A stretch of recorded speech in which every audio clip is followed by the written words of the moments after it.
வரிசை அனீஸ் அகமது கூத்தானூர்லேருந்து அனீஸ் அகமது கேட்குறாரு. அவரும் ஹதீஸை தான் போட்டிருக்காரு. என்ன கேட்குறாருன்னு கேட்டால், வானவர்கள் உங்களில் எவருக்காகவும் அல்லாஹ்விடம் மன்னிப்பு கேட்டுக்கொண்டே இருக்கிறார்கள்.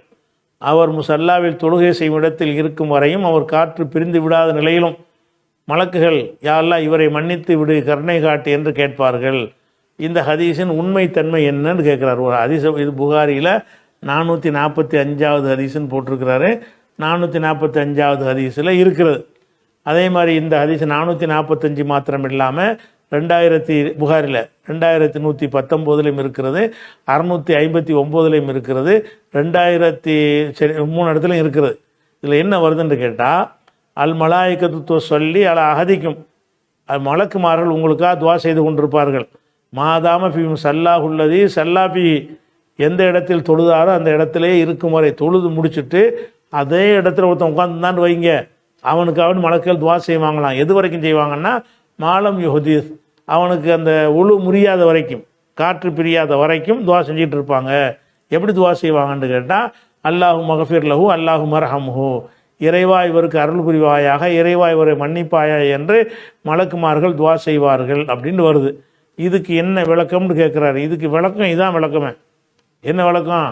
அதாவது நம்ம தொழுகையில் தொழுதை விட்டு உடனே ஓடி போகாமல் அந்த இடத்துல இருந்து கொண்டு இருந்தோம்னு சொன்னால் அந்த அது ஒரு மலக்குகளுக்கு பிடிக்கிறது. தொழுத உடனே நம்ம சலாம் கொடுத்தோம் போகவும் செஞ்சிடலாம், அது உங்களுடைய கடமை நீங்கி விடுகிறது. ஆனால் நீங்கள் என்ன செய்கிறீங்கன்னா, தொழுது முடிச்சுட்டு அல்லாஹ்வுடைய பள்ளிவாசலுக்கு வந்துட்டோம், தொழுது முடிச்சிட்டோம், இன்னும் கொஞ்சம் நேரம் உட்கார்ந்துருப்போமே என்று சொல்லி துவா செய்வதற்காகவோ அல்ல குரான் ஓதுவதற்காகவோ தஸ்பீ செய்வதற்காகவோ ஏதோ ஒரு நோக்கத்திற்காக நீங்கள் அங்கே உட்கார்ந்துருந்தீங்கன்னு சொன்னால், அந்த உட்கார்ந்துருக்கிற கண்டிஷன் என்னன்னு கேட்டால், நீங்கள் ஒழுவோடு இருக்கணும், ஒழு முறியாத வரைக்கும். அப்படி இருந்தீங்கன்னு சொன்னால் மலக்குமார்கள் என்ன செய்கிறாங்கன்னா, யாரெல்லாம் தொழுது முடிச்சுட்டு ஓடாமல் உனக்கு உன் பள்ளியிலே உட்காந்துருக்கான் பாரு, அதனால் இவன் மன்னிப்பாயாக, இவருக்கு அருள் செய்வாயாகன்னு மலக்குமார்கள் துவா செய்வாங்கன்னு இதில் இருக்குதுல்ல. இதுக்கு என்ன உங்களுக்கு விளக்கம் தேவை? இதில் உள்ள அப்படியே அமல்பாடு நம்பிட வேண்டி தானே. நீங்கள் என்ன செய்யணும், தொழுகை முடித்தவொன்னே எந்திரிச்சு ஓடாதீங்க. ஓடுவது குற்றமில்லை. மார்க்கப்படி சலாம் கொடுத்தவொன்னே நீங்கள் பள்ளியாசல் விட்டு போனால் நல்லா கேள்வியெல்லாம் கேட்க மாட்டான். ஆனால் உங்களுக்கு கூடுதலான மலக்குமார்களுடைய அல்லாஹ்வுடைய பாவ மன்னிப்பும் அல்லாஹ்வுடைய அருளும் உங்களுக்கு கிடைக்கணுமாக இருந்தால், நம்ம ஒரு பக்கம் துவா செஞ்சுக்கிட்டு இருந்தாலும் நமக்காக மலக்குகள் செய்கிற துவா கொஞ்சம் பவர்ஃபுல்லாக இருக்குமா இல்லையா? அதனால் என்ன செய்யுங்க, இப்போ தொழுது முடித்த உடனே அதே இடத்துலையே கொஞ்ச நேரம் உட்காந்துட்டு போங்க.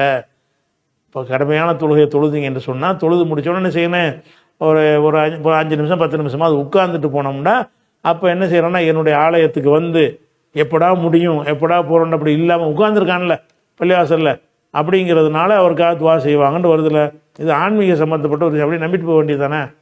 அது இது மாதிரி நம்ம செஞ்சால் நமக்கு துவா செய்வாங்கன்னு விளைக்கணும், அவ்வளோதான். இதில் என்ன விளங்குதோ அதை நம்ம நம்பி அதை செயல்படும்.